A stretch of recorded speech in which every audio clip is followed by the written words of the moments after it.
Amazing grace, how sweet the sound that saved a wretch.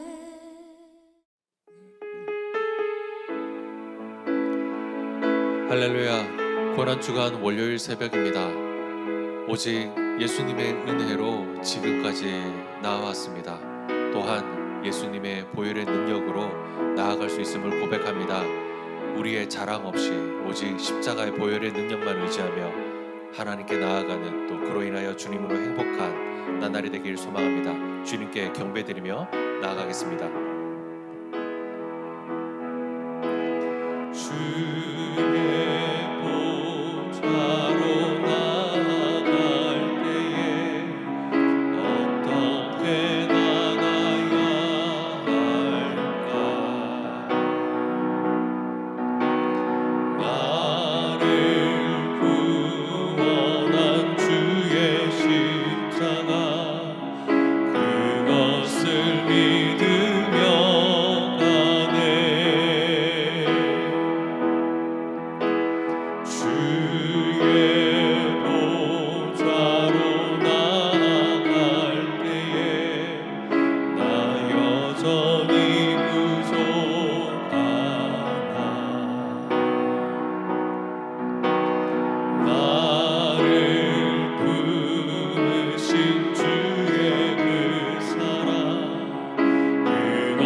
십자가의 보혈, 완전하신 사랑 힘입어 나갑니다.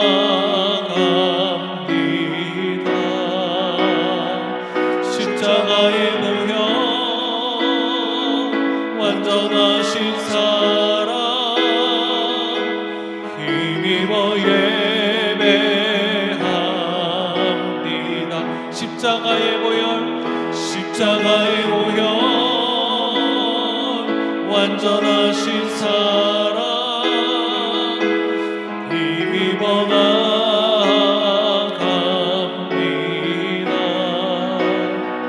십자가의 보혈, 완전하신 사랑 힘입어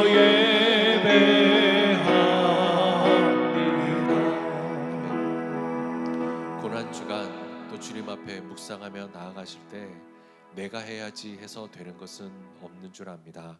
오직 완전하신 사랑, 주님의 보혈의 능력을 힘입어서 나아가야 될 줄 믿습니다. 이 시간 함께 주님의 보혈을 의지하며 기도하며 나아가겠습니다. 생명의 주인 되신 하나님 아버지, 주님의 은혜와 사랑으로 지금까지 사랑해 하시고 나아가시니 감사합니다. 오직 예수 십자가의 보혈로서 주님 앞에 나아가니 보혈의 능력을 의지하며 나아가니 주님 나를 사랑하여 주시옵시고, 오직 하나님께서 내 영혼과 마음을 주장하여 주시옵소서. 하나님을 어떻게 한마음 사랑으로 나아갈 수 있게 하여 주시옵소서. 내 의와 자랑이 하나도 없으며 오직 하나님만 붙들고 나아가오니 주님 오직 주의 보혈의 능력으로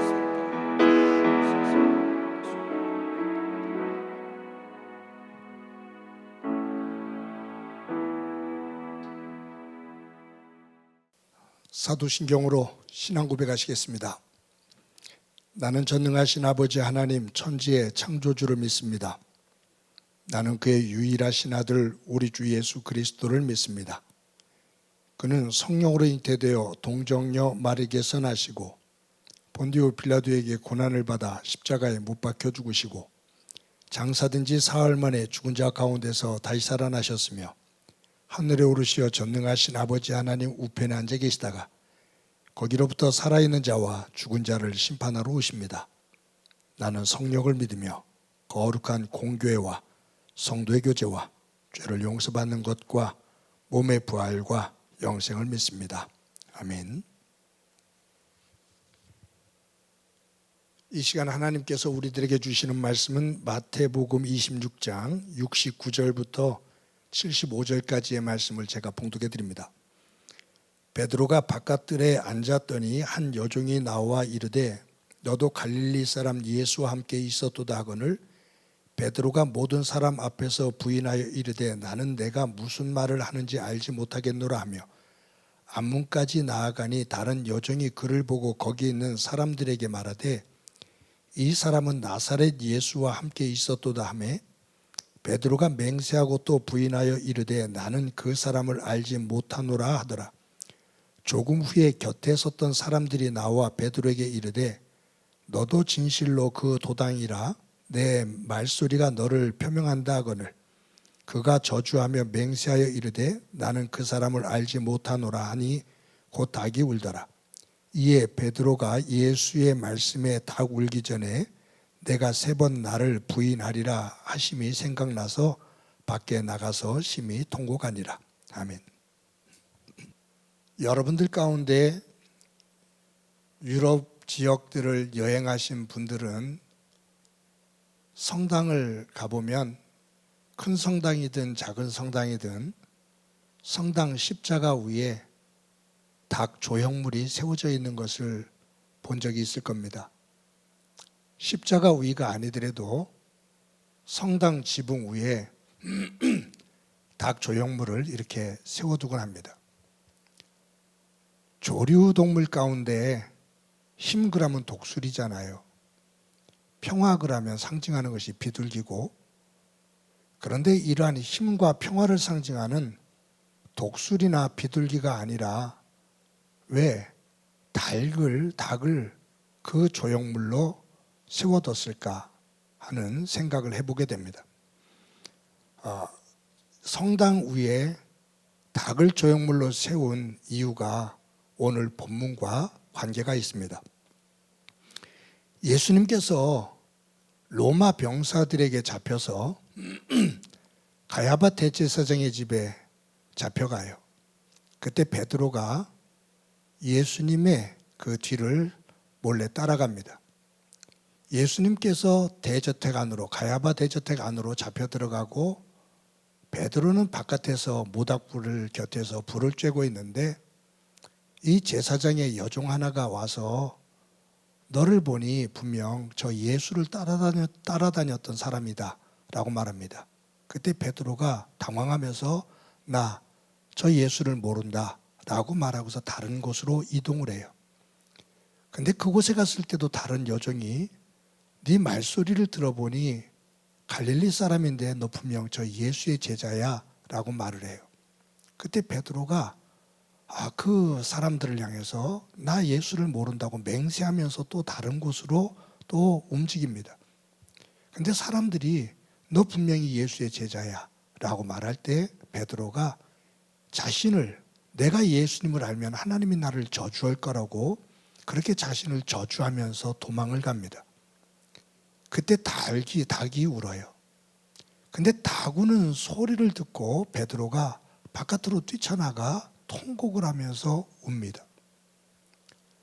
왜 닭 소리를 듣고 베드로가 바깥으로 튀어나가 통곡을 하면서 울었을까?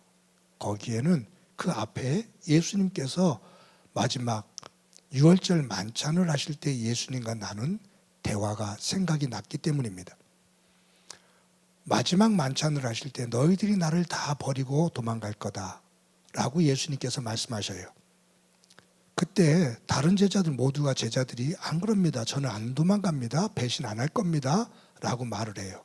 그때 베드로가 하는 얘기가 주님 다른 사람들은 만약 다 도망간다 하더라도 저는 끝까지 주님과 함께 있을 겁니다. 주님이 죽으시는 자리에 저도 그곳에서 함께 죽을 겁니다. 라는 다짐을 해요.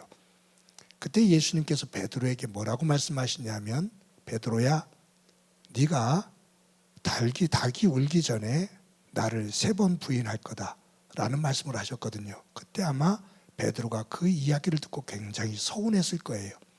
베드로의 다짐은 진심이었거든요. 근데 주님께서 내가 주님을 부인한다고? 닭이 울기 전에 3번 부인한다고? 왜 나를 이렇게 신뢰를 안 하시지? 라는 그러한 아쉬움, 서운함 이런 것들이 있었을 거예요. 그런데 정말로 자신이 계집종들의 그 질문, 너 예수의 제자지? 라는 그 질문에 3번 예수님을 부인을 했는데 닭이 운 거예요.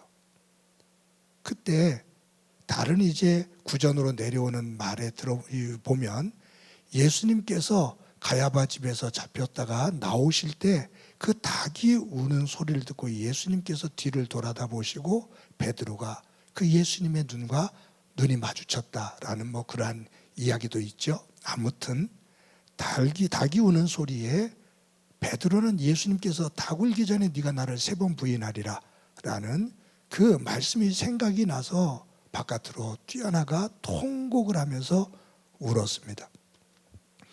여러분, 성당 위에 닭 조형물을 세워둔 이유는 다른 것이 아니에요. 미사를 드리러, 예배를 드리러 오는 세상 사람들을 향해서 꽃기호, 그것은 어떤 의미냐면 회개해라 그 말이에요. 네 약함을 알아라 그 말이에요. 너의 약함과 너의 한계와 너의 더러움을 알고 하나님 앞에 나와라 그 말이에요. 아무리 맹세하고 다짐해도 그것을 지킬 수 있는 힘이 너에게 없다라는 것을 알고 하나님의 은혜의 자리로 그것을 고백하며 나와라 그 말이에요. 그래서 십자가 위에, 성당 위에 닭 조형물을 세워둔 것은 회개해라 라는 그러한 외침의 의미입니다. 고난주간 첫째 날 월요일을 맞았습니다. 저와 여러분들의 삶의 자리에 닭의 조형물, 그것을 한번 생각해 봅시다. 어디에 있든지 회개해라. 어디에 있든지 너의 모습을 하나님 안에서 제대로 보아라 라는 하나님의 그 음성, 하나님의 눈, 하나님의 마음을 상징하는 그 닭의 의미를 새기고 오늘 하루도 그 닭의 울음의 의미가 무엇인지를 한번 돌아보며 살 수 있는 저와 여러분이 되기를 소망합니다. 여러분, 성당 지붕 위에 있는 닭의 그 의미도 중요하지만 더 중요한 것이 있습니다. 베드로가 될 수 있었던 것은 다른 제자들이 다 주님을 버려도 저는 버리지 않을 겁니다라는 다짐이나 예수님을 모른다고 3번 부인했던 그 모습만은 아니에요. 근데 베드로가 될 수 있었던 것은 뭐냐 하면 닭이 울기 전에 네가 나를 3번 부인하리라 라고 했던 그 말씀이 생각이 나서 뛰쳐나가 통곡하며 기도하는 그의 모습입니다. 하나님 안에서 자신의 허물과 죄를 깨달으면 그것을 그냥 덮어두거나 그럴 수 있지 뭐 라고 생각하고 굳어지는 것이 아니라 하나님의 말씀 앞에서 내 죄가, 내 허물이 드러나면 그것을 가지고 무릎을 꿇고 통곡을 했던 베드로, 그것이 중요합니다. 바리새인들과 사두개인과 대제사장에게 문제는 외식하는 자이고 화인 맞은 자거든요. 하나님의 음성을 들어도 그 음성 앞에서 내 모습을 보기는 봤는데 그것을 가지고 죄라고 고백을 하지 않는 거예요. 굳어져 있는 거예요. 고난주간 월요일, 성당 위에 세워져 있는 닭의 조형물의 의미가 무엇인지를 다시 한번 돌아보고 하나님의 그 말씀 앞에서 우리의 허물을 가지고 통곡을 했던 베드로의 이 영성을 저와 여러분이 품어 죄를 죄로 고백하는 가운데 그 위에 그것을 씻기시고 새롭게 세우시는 하나님의 은혜의 세계를 더 깊이 볼 수 있는 저와 여러분이 되어지기를 간절히 소망합니다. 오늘도 그와 같은 삶을 사는 여러분들 가운데 하나님의 은혜가 충만하기를 주님의 이름으로 간절히 축원합니다. 우리 한 목소리를 한번 기도하겠습니다. 기도하실 때 오늘도 하루를 살면서 내 마음 속에, 내 삶의 영역 속에 하나님의 눈, 하나님의 마음을 상징하는 그 조형물을 두고 나를 성찰하는 삶이 되게 하옵소서. 베드로처럼 죄를 죄로 느낄 때 무릎을 꿇고 회개하는 영성을 갖게 하옵소서. 우리 한 목소리를 한번 기도합니다. 하나님, 저희들 오늘도 고난주간 첫째 날을 맞아 특별 새벽기도를 합니다. 주님 안에서 나를 돌아보며 내 생각 속에, 내 마음 속에, 내 삶의 영역 속에 하나님을 기억하고 죄를 죄로 볼 수 있는, 그리고 그것을 고백할 수 있는 베드로의 영성을 갖게 하옵소서. 죄를 안 짓는 것도 중요하지만 그러나 완전하게 살 수 없으면 합니다. 죄를 죄로 고백하는 신실한 정직한 영의 사람 되게 하옵소서. 예수님의 이름으로 기도드립니다. 아멘. 하나님, 고난주간 특별 새벽기도를 하면서 첫째 날을 맞았습니다. 오늘도 성당 위에 세워진 닭의 의미가 무엇인지 새롭게 우리의 삶을 돌아보며 내 생각과 내 마음, 삶의 자리에 하나님의 그 말씀을 세우며 하나님의 눈으로 볼 수 있는 하루의 삶이 되도록 도와주옵소서. 빌고 바라옵기는 죄를 죄로 깨닫게 됐을 때 바깥으로 튀어나가 무릎을 꿇고 통곡하며 기도했던 베드로의 그 영성을 저희들 품게 하옵소서. 오늘도 주님과 동행하는 하루 되기를 소망하며 예수님의 이름으로 기도드립니다. 아멘. 이제는 우리 주 예수 그리스도의 은혜와 하나님 아버지의 극진하신 사랑과 성령님의 교통하시고 역사하시고 충만하심이 고난주간 첫째 날을 맞아 닭의 의미와 밖으로 나아가 통곡하며 기도했던, 눈물을 흘렸던 베드로의 그 영성을 새기며 주님과 동행하기를 소망하는 사랑하는 성도들과 저들의 가정과 믿음의 공동체와 이 땅 위의 고통으로 눈물을 흘리고 있는 이들 위해 영원히 함께 하시기를 간절히 축원하옵나이다. 아멘.